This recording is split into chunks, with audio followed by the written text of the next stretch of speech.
Welcome back to the Pirate Republic. This is an audiobook presentation of Pirates of the Wild West, the first novel in the Storm of Time series, released one chapter at a time. I wanted to mention that I wrote a short story in the Storm of Time universe called A Pirate in Key West. It does have a minor spoiler, so if you're not into having anything spoiled about this series and you're enjoying it, then maybe wait to read it. But you can find it on my website for free at briancantrell.com. It's also on Amazon as well. All right, here we go. This is Chapter 12, Outlaws.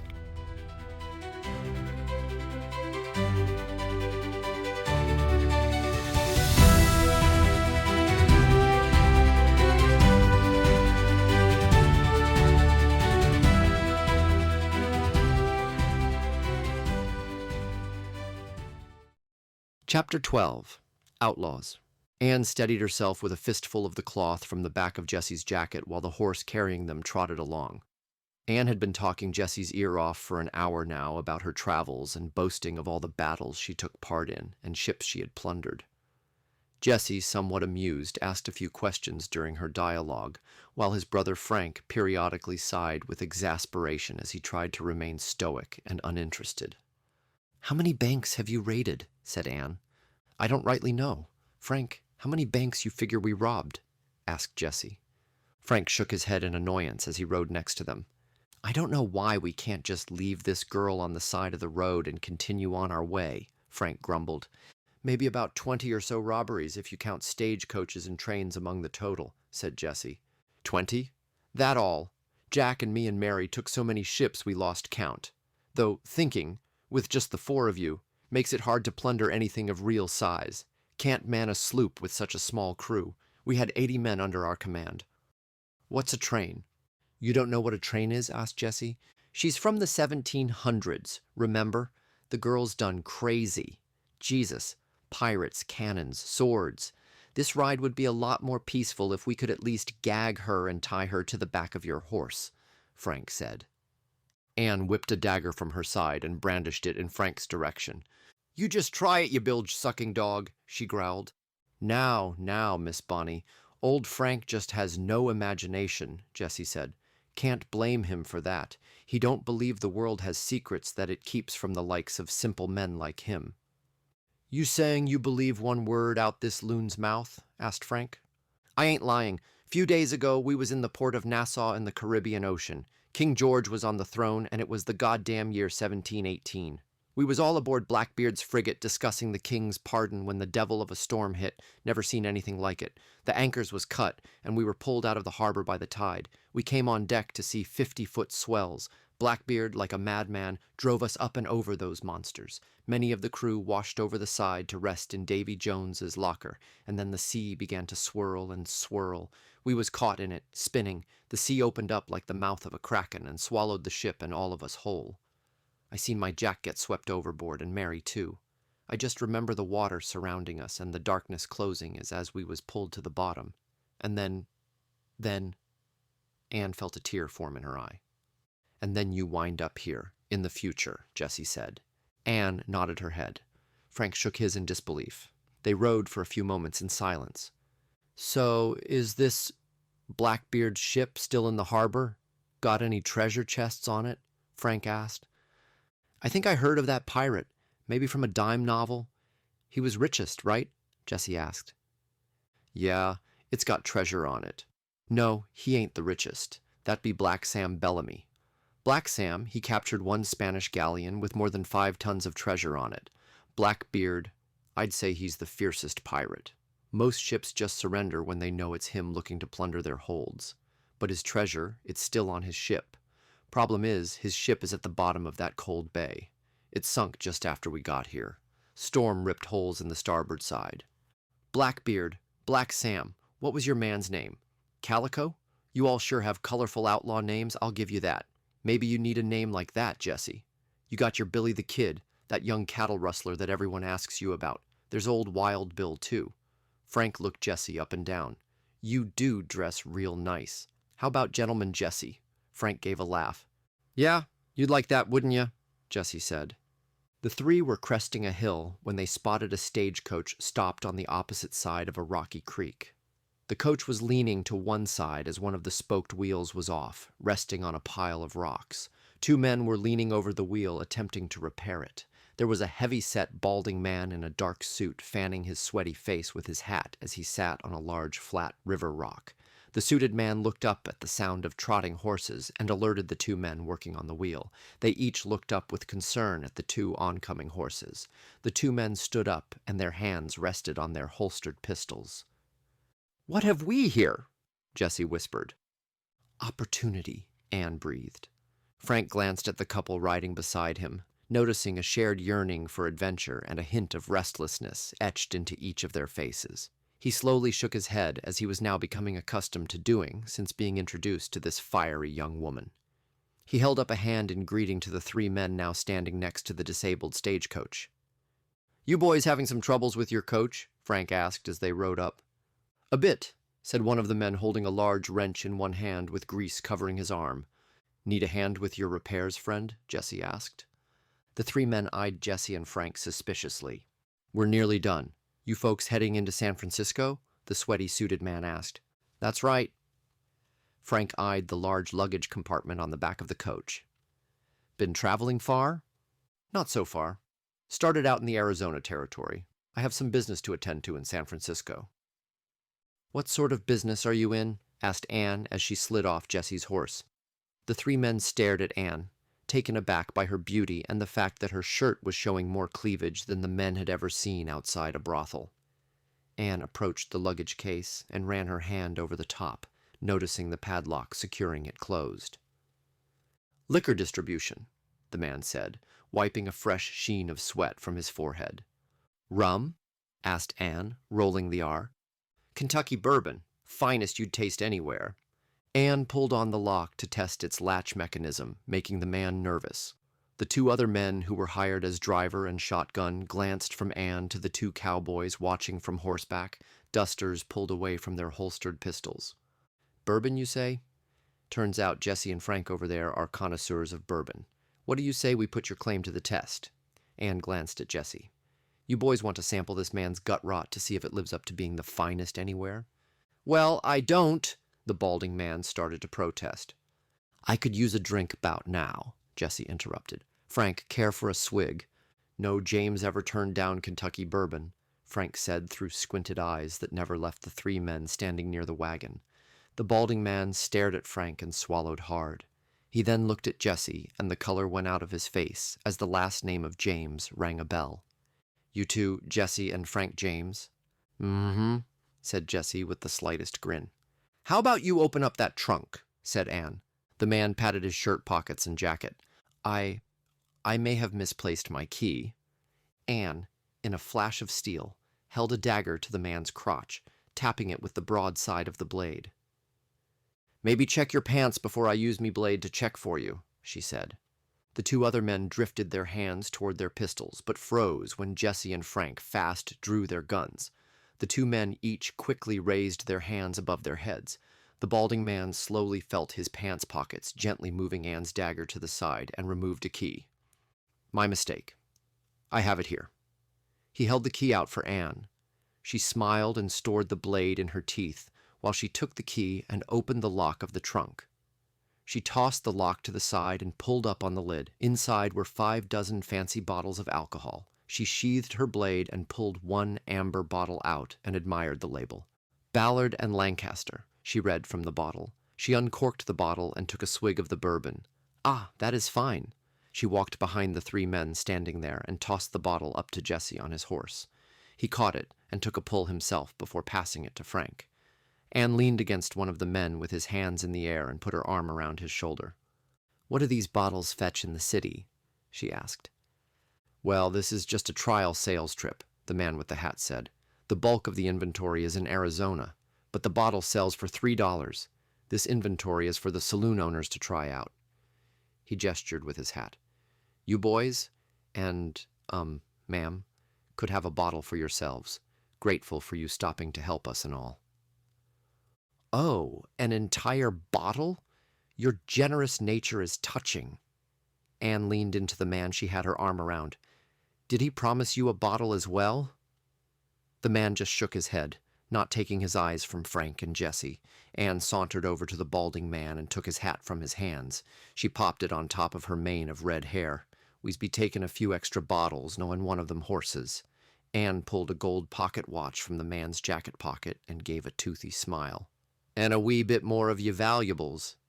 Minutes later, Anne, Jessie, and Frank rode away with saddlebags full of bourbon bottles, a few pieces of the man's jewelry, and one of the wagon's horses that Anne was now perched upon. "I'm warming up to this firecracker that you've burdened us with," Frank said to Jessie. "She's still crazy as a loon, but not without some value." "She's entertaining. I'll give her that. A real outlaw," Jessie said. Anne rode silently as she looked over her new pistol, opening and closing the chamber, as well as sighting down the barrel. "Bet you one of them bottles of bourbon she's still going to kill you while you sleep," Frank said.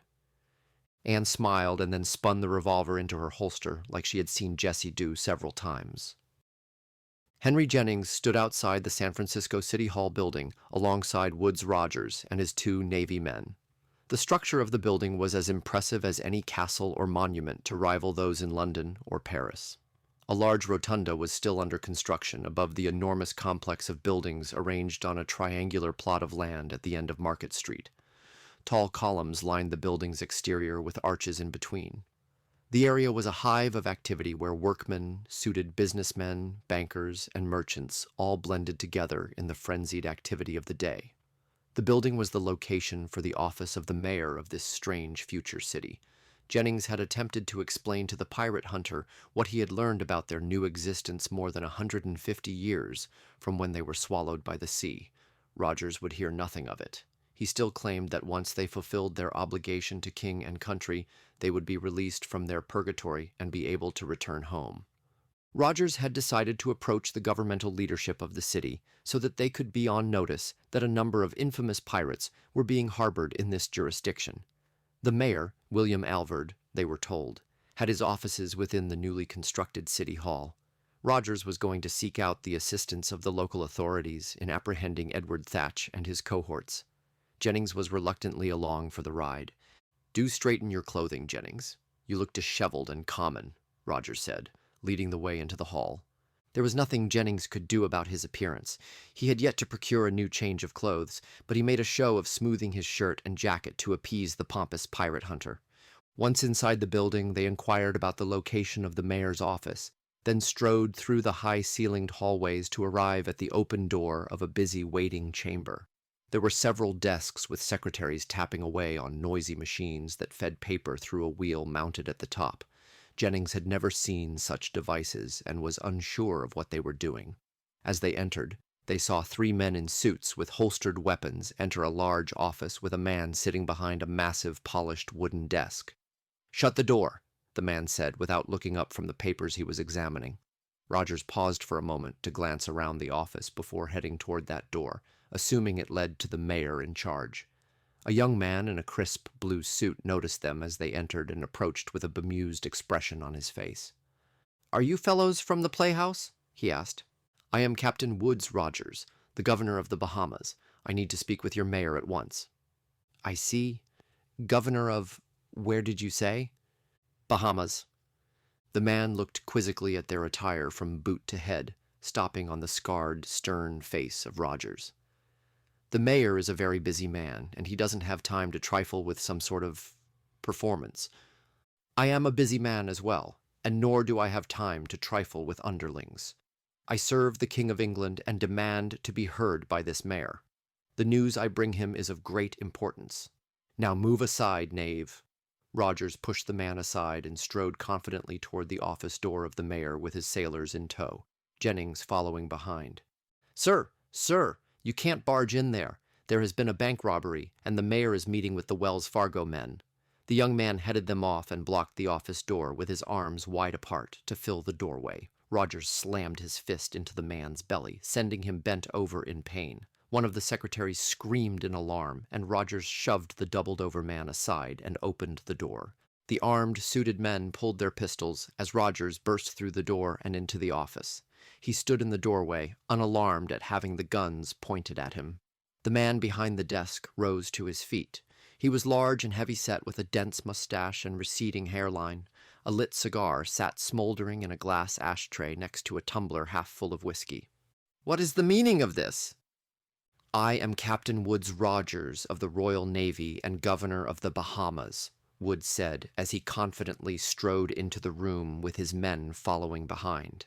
"I have been sent here in pursuit of the most vile criminal swine that has ever sailed the seas, the true scourge of the earth, a blight of humanity brought about by the devil himself." The mayor looked at the men with vivid irritation. "Is that so? Well, unless these criminals are the same ones that robbed one of my banks yesterday, your theatrics will have to wait," the mayor said. "They may very well be the same." Rogers approached the desk, passing by the men holding pistols at him, and took a seat across from the mayor. The Navy men stood at the ready alongside Jennings, waiting to see what was going to happen. The mayor glanced at all the men, then back to Rogers. He then motioned for the Wells Fargo men to lower their weapons. The mayor sat heavily in his large leather chair and leaned back. "All right. You have my attention. Explain yourself," the mayor said, and picked up his cigar to puff some smoke. "These pirates came to your shores after their vessel sank in the harbor a few nights ago. I have been pursuing them from the ports of Nassau, after King George offered them a pardon that they maliciously defaulted on. I had trapped the reigning leaders, men and women of the worst sort, on board the frigate belonging to one Edward Thatch, a vile man sought for murder and mayhem by the crown. A hurricane that blew us off course to your shores unfortunately beached us. This dozen or so men and women will no doubt continue their debauchery and criminal behavior within your town. If you will lend your aid to my cause, we can make quick work of their capture and deliver the Lord's justice upon them." "You said men and women?" asked the mayor. Rogers nodded. The mayor looked at one of the Wells Fargo men. "Didn't you say there was an oddly dressed woman who participated in robbing the bank?" "Yes, Mr. Mayor. That is what the witnesses described. The other men were thought to be a few members of the James Younger gang, Jesse James in particular." Jennings's eyes narrowed as he recognized the name Jesse James, but kept quiet. "Seems mighty far west for Jesse James to be involved. Reports of him robbing banks have been mostly out of Missouri and Kansas," the mayor mused. "You work for the Crown of England, you say? Well, if these are your people, then we might be in agreement that we could use your assistance in apprehending these outlaws." "These are not my people. Some don't even hail from England. Irish, Scots, former slaves, truly the lowest class of wretch," said Rogers. "Fine, fine. Be that as it may." The mayor turned toward a shorter, bearded Wells Fargo man and introduced him. "This is Bill Cooper. He's the head of security at Wells Fargo. You can assist his men with tracking down the outlaws." "Mr. Mayor, we can handle our own affairs," Cooper objected. "Handle your own affairs? Clearly that is not happening, Mr. Cooper. The bank in which I sit on the board has been robbed several times this year, and though you've caught half the culprits, half had gotten away. If these foreigners can help retrieve the stolen gold and banknotes, then we are going to damn well let them help. Are we clear?" And the mayor slammed his fist on the desk. "Yes, Mr. Mayor," Cooper said. "Good. Now all of you get out of my office and get that money back." The three men from Wells Fargo stood outside City Hall with Woods Rogers, Jennings, and the two Navy men, after all being introduced. "We should interview the staff at the Paris and see what they know of your pirates," Cooper said. "Yes, capital idea. They might be using that den of indecency as a base of operations. These pirates are drawn to whores and rum like flies to dung. Isn't that right, Jennings?" Woods said, looking at Jennings accusingly. "Don't lump me in with that lot. You know good and well my allegiance to the crown. Privateer was what I was, with official marquez to plunder the enemies of King George. Never once did I attack a ship of our brethren." Jennings almost spit. A tight smile crossed Roger's scarred face. "Yet you associate with Vane and the rest of them while picking the bones from sunken English ships." "Salvage is not a crime, and my association with them served your purpose just fine when gathering them all on one ship for you to arrest. I delivered the entire lot for you." "Botched! You delivered me nothing!" Woods moved inches from Jennings' face. "I can't control nature, damn you," Jennings said, tightly controlling his temper. "All right, let's be off then, shall we?" Cooper said, breaking up the tension between the two men. "Where are your horses?" "We are Navy men. We have no horses," Jennings said, turning to face Cooper. Cooper sighed and turned toward his two associates. Fine, then. You fellers get our horses and a carriage for these Navy men, so we don't have to walk all the way to the Barbary coast.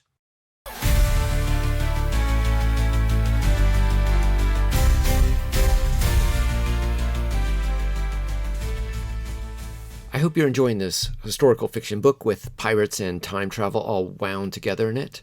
You can find the ebook and physical books at my website, briancantrell.com. You can also find the second book in this series, Pirates of World War II. And if you're a fan of pirates, you can check out thepiraterepublic.com. It's a weekly newsletter that I put out every Friday. All sorts of great pirate history, events, news, and happenings. You can also toss a few doubloons our way by joining our Patreon at Patreon, The Pirate Republic. We'll see you next week. Till then, fair winds and keep a weathered eye.